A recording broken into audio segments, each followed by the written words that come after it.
RS study में आप सभी का स्वागत है। कक्षा 10वीं एनसीईआरटी गणित में आज हम प्रश्नावली 6.2 का प्रश्न क्रमांक 4 हल करेंगे। दोस्तों, बहुत ही आसान प्रश्न है और बहुत ही सिंपल भाषा में इसको हम हल करेंगे। प्रश्न है, आकृति 6.19 में DE समांतर है AC और DF समांतर है AE के, तो हमें सिद्ध करना है कि BF बटे FE बराबर है BE बटे EC के। ठीक है, तो इसको हम जो आकृति हमको दी गई है 6.19 में इस तरह की आकृति दी गई है। यहाँ पे त्रिभुज बना है ABC। ठीक है, और त्रिभुज ABC के अंदर 3 लाइनें बनी हुई हैं। पहली लाइन है DF, दूसरी लाइन है AE और तीसरी लाइन यहाँ पे D से लेकर E तक है। ठीक है, तो प्रश्न क्या कहता है कि जो DE रेखा है ये AC के समांतर है। तो D रेखा कहाँ पे, ये वाली देखिए, D से लेकर E तक जो रेखा है वो AC के समांतर ये बताई गई है। साथ ही बताई गई है कि जो DF है, मतलब यहाँ से लेकर यहाँ तक की DF जो लाइन है ये समांतर है AE के। तो AE कहाँ पे, ये वाला। तो इसमें हमें क्या समझ में आता है कि पहली लाइन DE समांतर है AC के, दूसरी लाइन DF समांतर है AE के। ठीक है, ये क्लियर हो गई है। उसके बाद में हमें सिद्ध करना है कि जो BF है, ठीक है, ये वाली BF जो है बटे FE मतलब BF बटे FE बराबर है BE बटे EC के। तो B कहाँ पे, ये वाला BE समांतर है, सॉरी, बटे EC के।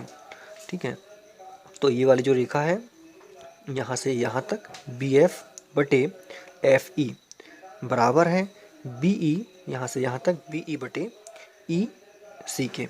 ये हमें सिद्ध करना है। ठीक है, तो बहुत ही आसान प्रश्न है। सबसे पहले प्रश्न में जो दिया गया है उसको हमें लिख लेना है। दिया है तो इसमें दो बातें हमको दी गई है।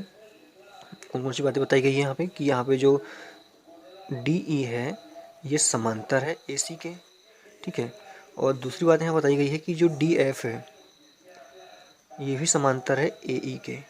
ठीक है, तो प्रश्नानुसार ये दो चीज़ हमने यहाँ पे कर लिए हैं। तो इसमें हम देखें अगर तो त्रिभुज कौन कौन से बन रहे हैं, तो त्रिभुज तो यहाँ पे हम 2 से 3 4 त्रिभुज यहाँ पे दिख रहे हैं। एक त्रिभुज ये बनता है यहाँ से, दूसरा यहाँ से ये बन जाता है, तीसरा ये बन जाता है, चौथा ये बन जाता है। तो हमें सिर्फ यहाँ पे 2 त्रिभुजों को देखना है। पहला जो बड़ा वाला बना है ABC को देखना है। ठीक है, तो ABC के अंदर कौन सी रेखा समांतर है, तो इस वाली के साथ ये वाली रेखा समांतर है। तो सबसे पहले इसी को हम हल कर लेते हैं। ठीक है, तो यहाँ पे हम लिखेंगे त्रिभुज, अभी हमने यहाँ पे बड़ा वाला त्रिभुज लिया है। बड़ा वाला त्रिभुज क्या है, ABC है, त्रिभुज ABC में। ठीक है, तो इसमें हमें लगा देना है थेल्स प्रमेय। तो थेल्स प्रमेय को हम क्या कहते हैं, तो थेल्स प्रमेय को हम कहते हैं आधारभूत समानुपातिकता प्रमेय। तो ये प्रमेय इसमें लगा देना है। तो इसको हम शॉर्ट में लिख लेते हैं थेल्स प्रमेय। ठीक है,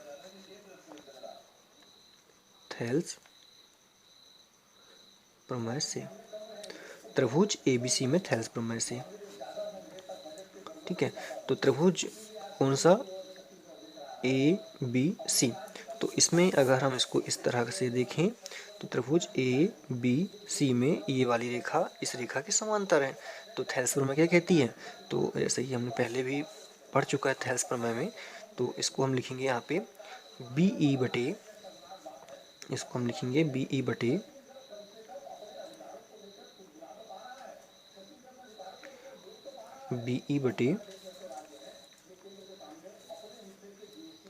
यहाँ से यहाँ तक इसको हम लिख लिया। अब यहाँ से यहाँ तक आ जाएगा ये। ठीक है, EC आ जाएगा साथ में, तो बटे EC आ गया। ठीक है, तो त्रिभुज कौन सा लेना है यहाँ पे, BCA, या फिर इसको हम कह सकते हैं कि ABC। इसमें ये वाली रेखा के समांतर ये वाली रेखा है। तो पहले क्या जाएगा, BE बटे EC आ जाएगा। तो ये इसके बराबर में क्या हो जाएगा, फिर अब इधर साइड से लेंगे हम, B से लेकर D तक लेंगे। ठीक है, तो BD बटे DA हो जाएगा। अगर आपने थेल्स प्रमेय पढ़ा है तो ये आपको बहुत अच्छे से समझ में आ गया होगा। तो इसको हम समीकरण नंबर 1 बना लेंगे। ठीक है, तो इसको लिखेंगे हम समीकरण नंबर 1। तो ये तो हुआ पहला त्रिभुज। अब दूसरा वाला त्रिभुज इसमें हम लेंगे कौन सा, त्रिभुज BAE। त्रिभुज यहाँ पे लेंगे हम ये वाला, देखिए BAE, ये वाला। ठीक है, ये त्रिभुज लेंगे। पहले कौन सा लिया था हमने, ABC बड़ा वाला लिया था। अब हमें लेना है कौन सा, ये वाला छोटा वाला। यहाँ से यहाँ तक ये वाला, और इसके समांतर रेखा कौन सी हो जाएगी, ये वाली हो जाएगी। इस वाली रेखा के समांतर रेखा ये वाली हो जाएगी। तो इसमें भी हम थेल्स प्रमेय लगा देंगे, तो क्या हो जाएगा, बी एफ बटे एफ ई बराबर हो जाएगा बी डी बटे डी ए। ठीक है, तो यहाँ पे लिख लेना है त्रिभुज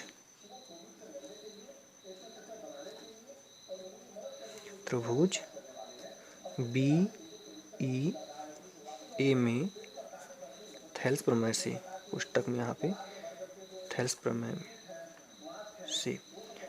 ठीक है, तो थेल्स प्रमेय इसमें हमने लगा दिया है। तो हम देख रहे हैं कि इसमें बी एफ बटे एफ ही हो जाएगा, बराबर हो जाएगा। अब इधर से लेंगे अगर तो हम बी डी बटे डी ए। ठीक है, अब इसे हमें समीकरण नंबर 2 बना लेना है, समीकरण नंबर 2 हो जाएगा ये। तो अब इसको अगर हम ध्यान से देखें तो बी डी बटे डी ए यहाँ पे भी है, बी डी बटे डी ए यहाँ पे भी है। जब इसके राइट हैंड साइड बराबर है तो इसके लेफ्ट हैंड साइड भी बराबर होंगे। तो क्या हो जाएगा यहाँ पे, समीकरण 1 व समीकरण 2 से, ठीक है, ये दोनों बराबर हैं तो ये दोनों बराबर हो जाएंगे, इनको लिखने की आवश्यकता नहीं है, सिर्फ हम इन दोनों को लिख लेंगे। तो बी ई बटे एफ ई हो जाएगा, बी ई बटे एफ ई कहाँ से, तो बी ई बटे एफ ई ये वाला हो गया, और इसके बराबर में हम इसको लिख देंगे कौन सा, बी ई बटे सॉरी यहाँ पे एफ आएगा, तो बी ई बटे क्या जाएगा ई सी। ठीक है, ये दोनों से हमने इतना निकाल लिए, और हमें सिद्ध क्या करना था, तो हमें सिद्ध करना था यहाँ पे बी एफ बटे एफ ई। तो यहाँ पे भी क्या आ गया, बी एफ बटे एफ ई बराबर बी ई बटे ई सी। तो बी ई बटे ई सी आ गया, तो यही हमको सिद्ध करना था। तो इसको हम लिख देंगे इति सिद्धम। ठीक है, तो इस तरह से हमारा ये प्रश्न कंप्लीट होता है। फिर अगले वीडियो में हम प्रश्न क्रमांक इसका 5वां हल करेंगे। अगर आपको वीडियो पसंद आए तो लाइक ज़रूर कीजिएगा, कमेंट्स कीजिएगा। स्क्रीनशॉट अगर लेना चाहें तो आप यहाँ से ले सकते हैं। इस तरह से धन्यवाद।